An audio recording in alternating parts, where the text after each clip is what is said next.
아주 먼 과거에서부터 가장 막강하고 절대적인 권력을 행사해온 한 종교가 있습니다. 바로 카톨릭이죠. 313년 밀라노 칙령에 의해 공인된 후 로마 제국의 국교가 되면서 유럽 각지에 널리 전파된 카톨릭교는 근대 서양 세계에서 가장 지대한 영향을 끼쳤다고 할 수 있습니다. 현재까지도 큰 힘과 권력을 유지하고 있으며 전 세계적으로 수많은 신자를 보유하고 있죠. 오늘 준비한 사건의 핵심 장소 역시 카톨릭의 고향이라 불렸던 곳입니다.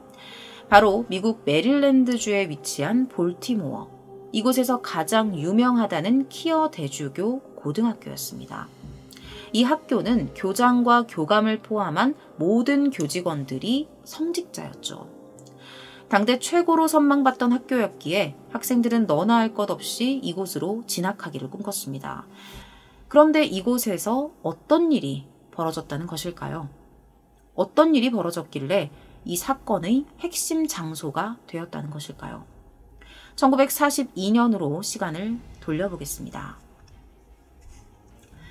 1942년 11월 17일 미국 피츠버그 인근의 로렌스빌에서 한 여자아이가 탄생합니다. 아이의 이름은 캐서린 세스닉. 아이는 카톨릭 집안에서 태어났고요. 어린 시절부터 카톨릭 신자로 자라났죠. 21살이 되던 해에 캐서린은 메릴랜드주에 위치한 노트르담 수녀회에 입회했고요. 수도자 과정을 밟기 시작합니다. 모든 과정을 이수한 후에 캐서린은 수녀가 됐고요. 앞서 말씀드렸던 키어 대주교 고등학교에서 영어 교사로 근무하기 시작해요. 그곳에서 그녀는 교직원들의 신임을 받았죠. 굉장히 다정한 사람이어서 학생들이 많이 따랐다고 해요. 이렇게 평화로운 일상이 하루하루 흘러가던 1696년 11월 20일 금요일, 캐서린은 다른 날과 같이 근무를 마치고 자신의 숙소로 돌아옵니다. 당시 그녀는요, 원장의 허가를 받고 수녀원이 아닌 외부 숙소에서 동료 수녀인 러셀 필립스와 함께 거주를 하고 있었어요. 일반적으로 수녀는 수녀원이 아닌 곳에서 거주하지 않는 것이 원칙입니다. 하지만 그녀는 교사와 수녀 생활을 병행하는 특수한 상황에 있었기 때문에 예외적으로 외부 숙소에서 살고 있었다고 해요. 그날 그녀가 숙소로 돌아왔는데 문득 곧 약혼을 앞두고 있었던 여동생의 선물을 사지 않았다는 사실을 깨달아요.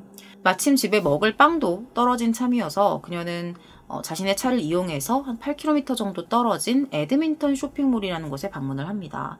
쇼핑이 굉장히 좀 오랜 시간 동안 이어졌나 봐요. 밤 11시가 되도록 집에 돌아오지 않으니까 같이 살고 있었던 러셀 수녀가 슬슬 걱정이 되기 시작해요. 좀 불안해지기 시작했죠. 그녀는 고민을 하다가 결국 수화기를 집어들어서 같은 학교에서 근무하고 있었던 동료 교사이자 신부들에게 도움을 청합니다. 아직까지 들어오지 않고 있다. 얼마 지나지 않아서 동료들이 그녀의 숙소로 찾아옵니다. 그리고 상황 설명을 듣고 곧바로 경찰에 신고 전화를 걸었죠. 이때까지만 해도요, 동료들은 캐서린이 뜻하지 않게 사고를 당했거나 잠깐 길을 잃었다고 여겼어요. 그래서 기다리면 무사히 집으로 돌아올 거다, 이렇게 생각을 했죠. 하지만 경찰의 대대적인 수색에도 그 어디에서도 캐서린의 모습은 발견되지 않습니다. 그들이 찾아냈던 유일한 흔적이 있었는데요. 바로 캐서린이 실종된 다음날 새벽 3시경에 이 숙소 근처에 세워져 있었던 캐서린의 자동차였어요. 그런데 이 차가 정상적으로 주차가 되어 있지 않았습니다. 굉장히 급하게 막 세워놓은 듯한 그런 모습으로 주차가 되어 있었죠. 캐서린은 어디로 갔을까요? 우연인지 아닌지는 모르지만 캐서린이 실종된 다음 날 굉장히 비슷한 사건이 하나 더 발생합니다. 누군가 실종되었다라는 말이죠.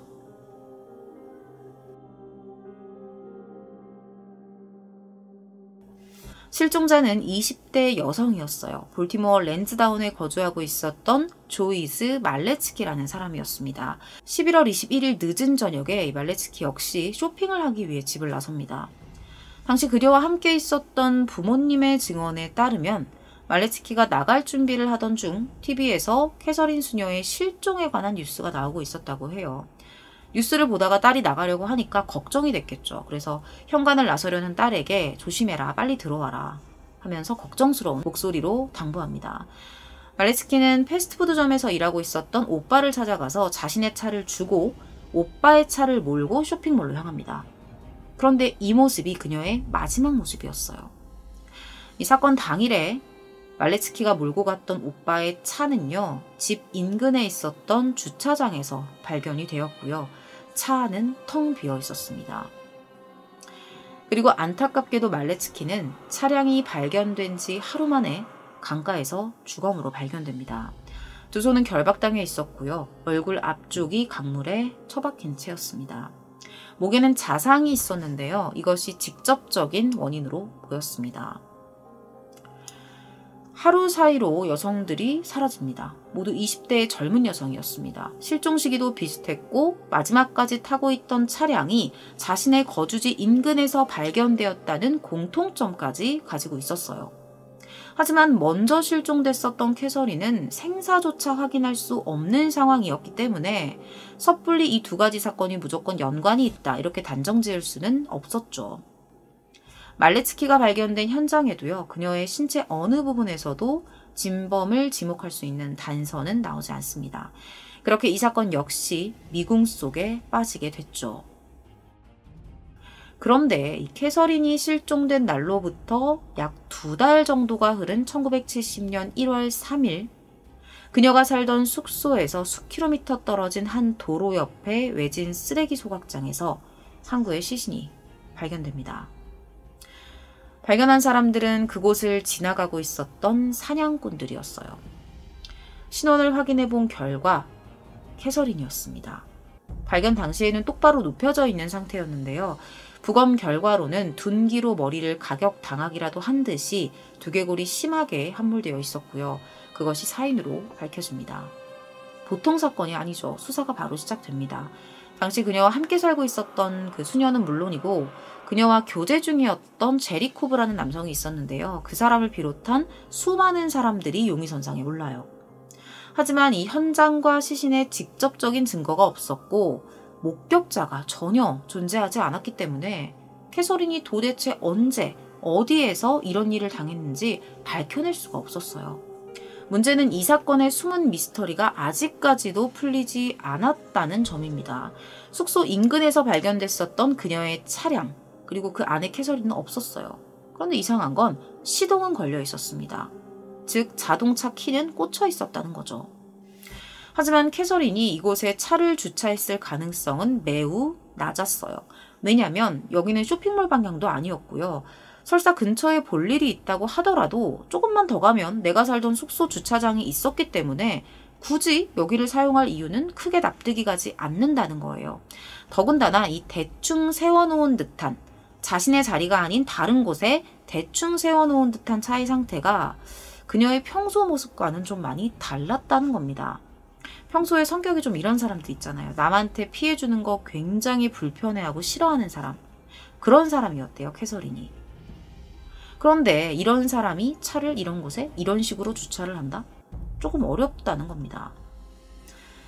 이 사건을 조사하던 경찰과 기자들은 이 차가 그녀가 주차한 것은 아니라고 봤습니다. 범인이 그랬던가 혹은 사주를 받은 공범이 그랬을 것이다. 이렇게 추측을 했죠. 또 다른 의문점이 있는데요. 바로 이 두 사람, 캐서린과 말레츠키 사건의 연관성에 대한 겁니다. 전혀 다른 별개의 사건으로 보기에 이 두 사건에는 무시하지 못할 공통점이 있었어요.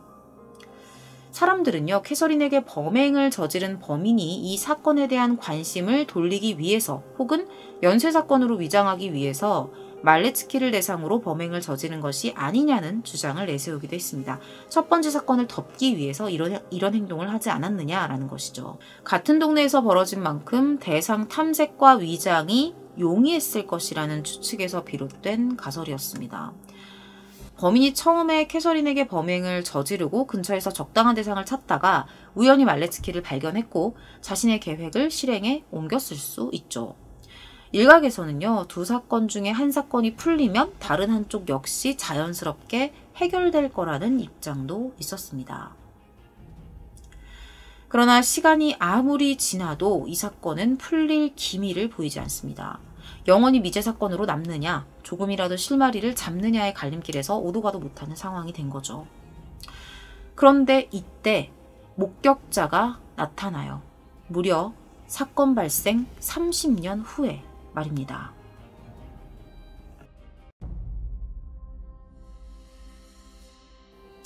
목격자의 이름은 진 하르게던. 그녀는 키어 대주교 고등학교의 졸업생이었습니다. 하르게던이 목격했다고 주장했던 건요, 살아있는 캐서린의 모습이 아니었습니다. 시신을 목격했다는 거죠. 중요한 건 목격을 했던 시점이 캐서린을 찾기 위한 수색이 한창 진행되던 시기였다는 겁니다. 즉 하르게던은 사냥꾼들에 의해 캐서린이 발견되기 전에 그녀의 죽음을 이미 알고 있었다는 뜻이 됩니다. 하르게던은 카메라 앞에서 입을 열어요. 캐서린 수녀가 실종된 직후에 이 하르게던은 학교 선생이자 신부였던 조셉 메스컬이라는 남성에게 불려간 적이 있었다고 해요. 그런데 이 선생이 이상한 말을 합니다.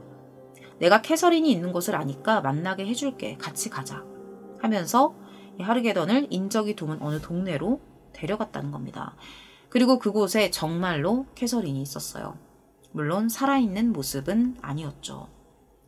얼마나 충격이 컸겠어요. 상상해도 이거는 상상으로도 감히 정말 상상하기 힘든데 이때 하르게던이 엄청난 충격을 받고 울기 시작합니다. 그런데 이 조셉 메스컬이 우는 모습을 보면서 너도 다른 사람 모함하면 이렇게 된다. 다른 사람 모함하면 이렇게 된다. 라는 말을 했다는 거예요. 하르게던은 이날 받은 충격으로 당시의 기억을 잃어버립니다. 그리고 그녀가 기억을 되찾은 게 약 27년이 지난 후였습니다. 그럴 만도 하죠.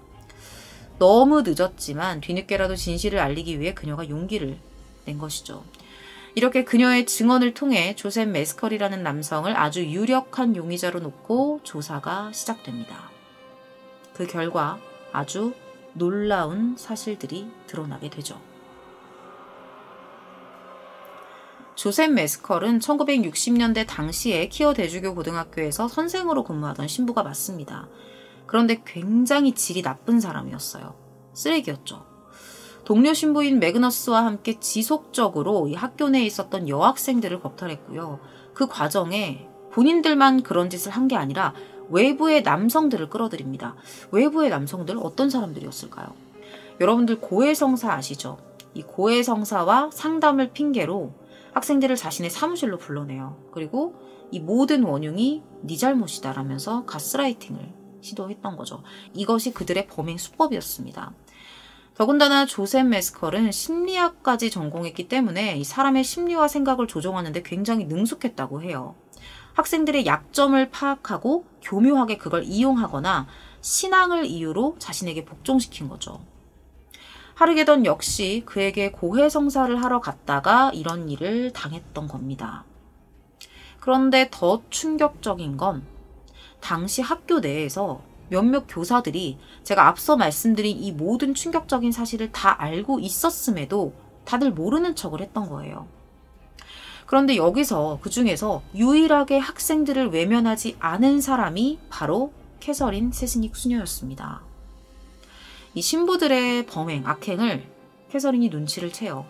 그리고 은밀하게, 그러니까 확 드러내고 뭔가를 하면 안 되니까 은밀하게 피해를 당한 학생들과 접촉해서 증언을 모읍니다. 그리고 여러 가지 방법들로 이 일에 대한 조사를 시작했죠.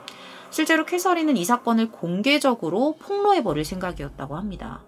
하지만 계획은 실패했죠. 실종됐기 때문입니다. 놀라운 건 캐서린이 실종되기 하루 전날 메스컬과 매그너스 신부가 그녀의 숙소인 캐리지하우스에 찾아왔었다는 겁니다. 물론 그들이 직접적으로 어떤 행위를 했던 건 아니에요. 그 당시에. 하지만 사람들은 캐서린의 폭로를 두려워했던 두 사람이 그녀를 설득하려고 찾아왔다가 거절을 당해서 돌아갔다. 이렇게 입을 모았습니다. 하지만 두 사람은 완강히 자신들의 혐의를 부인했고요. 경찰 역시 증거 불충분을 이유로 기소조차 하지 않습니다. 이를 지켜보던 피해자이자 목격자인 하르게던은 그들의 잘못을 입증하는 일에 더더욱 적극적으로 나서기 시작했어요. 당시 신부들에 의해서 피해를 당한 학생들이 많았는데 그 동급생들을 찾아서 직접 나선 겁니다. 놀랍게도 무려 한두 명이 아니에요. 50여 명에 달하는 피해 여성들이 그녀에게 연락을 취했다고 해요. 하지만 그들을 법정에 세우는 일이 너무 어려웠습니다. 이유는 메스컬 신부 때문이었는데요. 이 메스컬 신부가 볼티모어 경찰과 메릴랜드 주 방위군의 경목 신부로 일을 하고 있었어요. 경목 신부. 저도 이게 무슨 뜻인지 몰라서 찾아봤는데 경목 신부는 직업 특성상 정기적으로 신앙생활을 할 수 없는 이 공무원들을 위해서 마련되어 있는 서내에 있는 간이 성당을 의미합니다. 그곳의 책임자였던 거예요, 메스컬이. 그러다 보니 경찰들과 당연히 긴밀한 관계를 유지하고 있었겠죠. 어느 정도의 친분이 있었을 거라는 겁니다. 더군다나 그의 남동생이 볼티모어의 경찰서장이었기 때문에 수사가 더 이상 진전되질 않습니다. 한간에서는 메스컬 신부가 자신의 성추문 사건을 폭로하려는 캐서린을 없애버리고 경찰의 힘을 빌려 자신의 범행을 은폐하려 한 것이 아니냐는 소문이 떠돌았어요. 뿐만 아니라 그녀의 죽음을 이용해 이 사건의 진상을 알고 있는 모든 피해자와 증인들의 입을 막으려 한 것이다 라는 추측까지 있었죠. 실제로 메스컬 신부가 데려왔다는 그 의문의 남성들이 있었잖아요. 이 의문의 남성들에게 피해를 당했던 이들이 그 남성들이 지역 경찰과 정치인이었다고 증언합니다. 이 말은 곧 사건의 정확한 진상 파악과 수색을 가로막은 세력 역시 그들이라는 뜻이죠. 자신의 치부가 드러나면 안 되니까요. 메스컬은 2001년 뇌졸중으로 사망할 때까지 자신의 모든 혐의를 부인했다고 합니다. 그가 결백한 지 10만은 알고 있을 것입니다. 그렇게 이 사건은 어떠한 해답도 내리지 못한 채 미제로 남게 됩니다. 이 사건은 2017년 넷플릭스 오리지널 다큐멘터리인 천사들의 증언을 통해 다시 회자가 되는데요. 당시 캐서린에게 가르침을 받았던 학생들은 수십 년이 지난 현재까지도 사건의 진상을 파악하기 위해 애쓰고 있다고 합니다.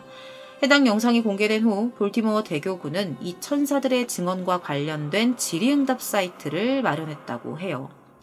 하지만 자신들은 이 사건에 대해 전혀 몰랐고 대교구가 이 범죄 사실을 알고도 은폐했다는 내용은 사실이 아니라는 주장만 반복합니다. 그리고 메스컬 신부에 관한 문서를 공개하라는 요구에는 기밀이라는 핑계를 대며 거부하고 있다고 합니다. 과연 캐서린 수녀의 죽음 뒤에 숨겨진 진실은 무엇일까요? 어쩌면 거대한 조직의 철저한 계획 아래 시행된 희생이었을까요? 오늘 준비한 미제 사건 콘텐츠는 여기서 마무리하도록 하겠습니다. 긴 시간 시청해주셔서 감사합니다.